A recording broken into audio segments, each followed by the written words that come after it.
So you mentioned about cancers being on the rise. What is the what would be the primary two reasons for that to happen? So there are several reasons. Most are related to our lifestyle. One is one factor that we are not discussing as much as we need to is obesity is a risk factor for cancer. So around 20-25% of all cancers are related to tobacco use. And we all know about that, but still indulge in that. Many of us still indulge in those habits. But we don't realize that our diet and exercise is a huge contributor in cancer risk. Obesity is associated with around 20% of cancers. And Why so? that so it leads to a lot of hormonal changes. It leads to insulin imbalance. It leads to our metabolic pathways being disturbed. So there's a lot. There's a big myth that cancer feeds on cancer, which cancer feeds on sugar, which is which is like all good myths. It's a distortion of the truth. High sugar levels and high insulin levels do promote the growth of cancer. Just cutting out sugar will not generally help us cure that cancer or starve the cancer cells, as is commonly said on social media. But reducing the amount of carbohydrates that we take in and reducing our insulin levels is a very good pathway to reducing our cancer risk. Secondly, regular exercise, it reduces our inflammation. So inflammation is another factor associated with carbohydrates, obesity, and exercise.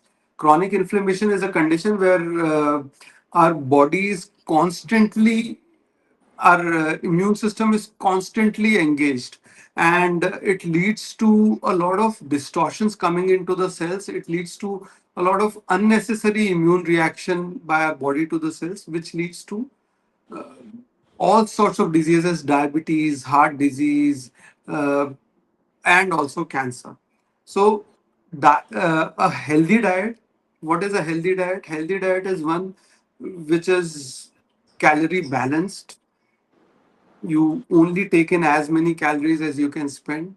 Secondly, it is not carb heavy.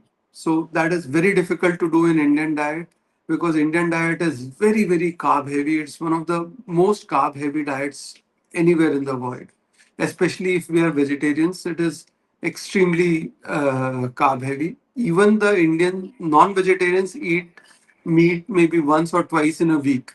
So that doesn't make a quantum of a difference in your protein intake. So we need to reduce carbohydrates, including white rice, maida, and sugar. These are the three biggest culprits.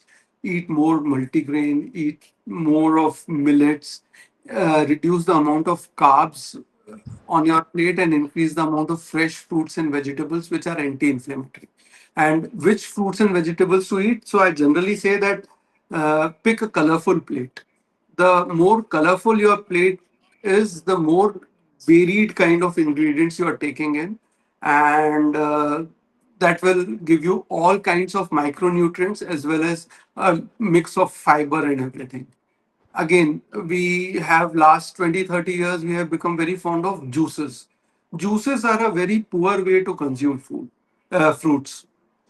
Juice means that you take out a lot of nutrition, you take out all the fiber, and no one drinks pure juice. They will always add some sweetener to it, and because pure juice is not very palatable. So we make it sugary, we make it very nutrient deficient. So juices is something that I always tell my patients not to take.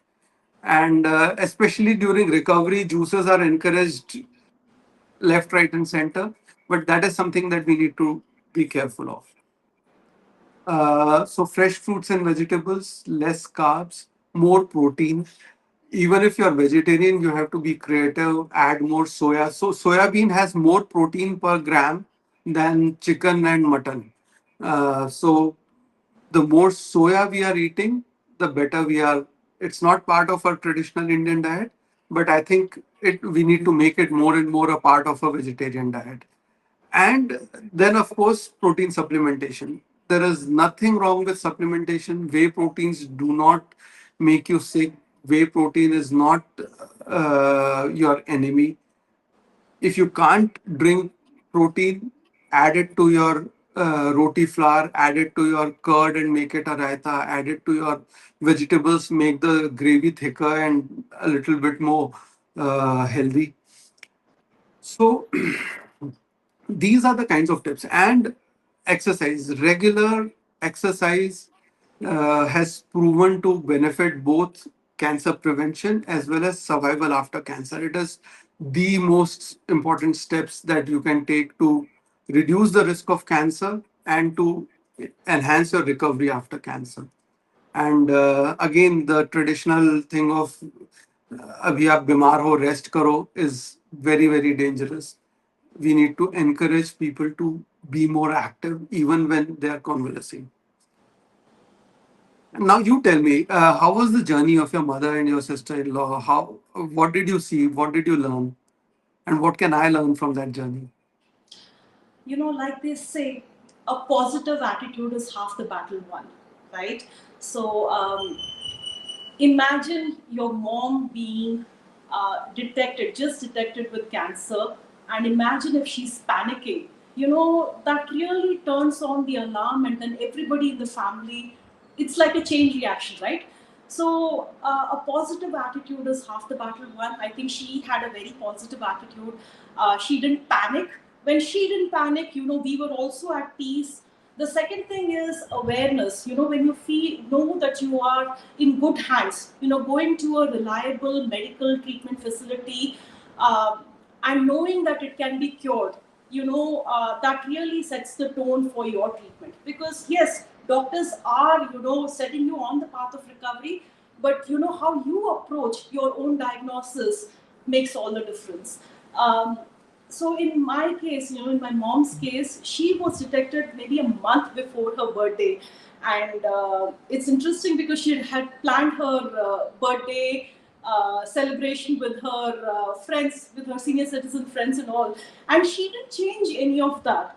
And she was in India, I was in the US, my sister and I were in the US, and we really felt very proud of her, how she approached it, and thankfully, with the proper treatment, she came out of it. So I really feel that, no matter what situation it is, being it cancer or anything in life, a positive attitude, a cheerful attitude, and doing the right things makes all the difference. And just like us, she would love to dress up, so she kept her thoughts very very diverted. Although she did the right things by changing her nutrition, going for walks every day, she also made sure that she had a very positive outward outlook, which really helped her at the core in her healing process. And the same with my sister-in-law.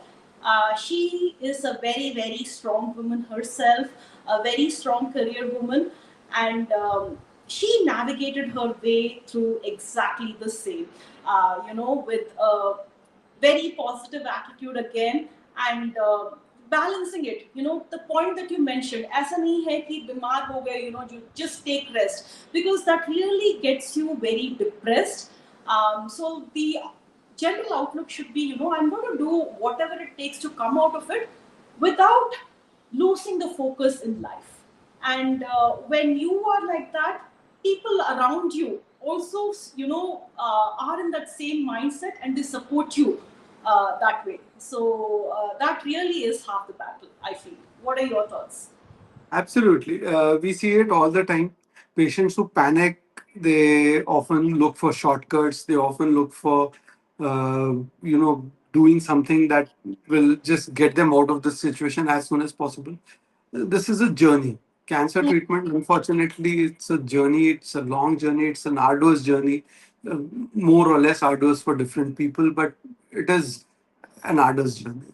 And we need to be mentally strong in order to take that journey and to reach the end. Because Absolutely. dropping off in the middle, as I say, it's like crossing a river. If halfway through the river you say, बस मुझे यहीं drop कर दो, तो that's not good. You're not reaching anywhere. You're just drowning. right? So we have to be very, very positive, and we have to be very confident that we will come out of it.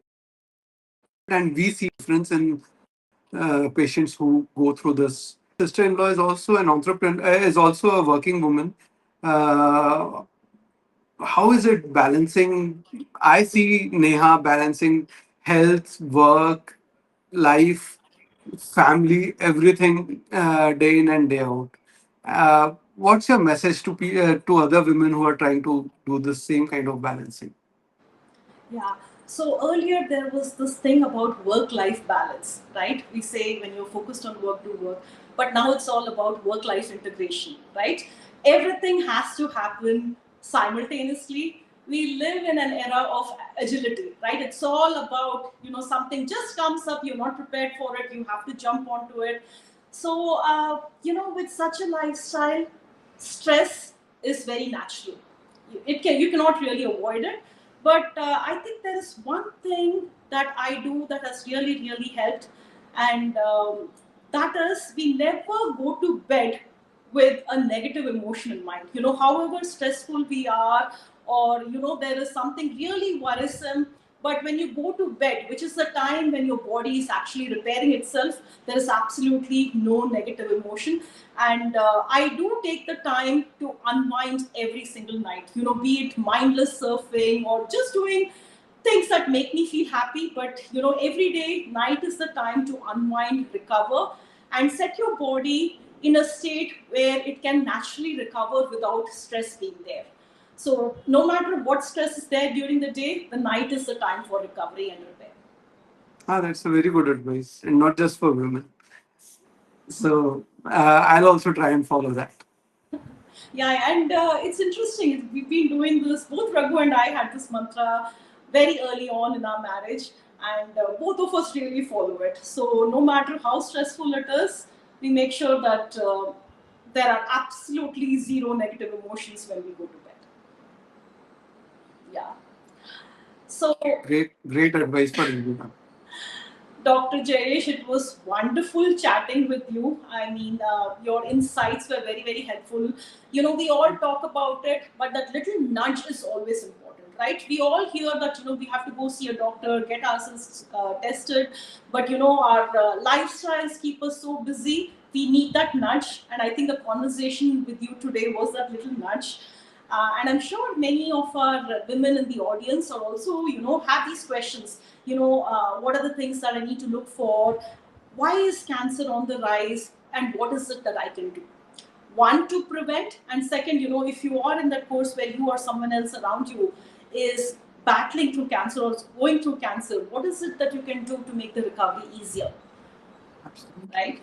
So thank you so And much if they for have any questions, they can reach out in comments. I try to asking. respond to everyone. So we have Dr. Jayesh's link posted in the comments, and if anybody has any questions, please feel free to reach out to him. And yeah, I'm sure you'll be happy to make that connection and help answer any questions that they may have. Okay. All right. Thank you so much, Dr. Thank Jayesh. you. It was really lovely talking to you. Likewise. Thank you.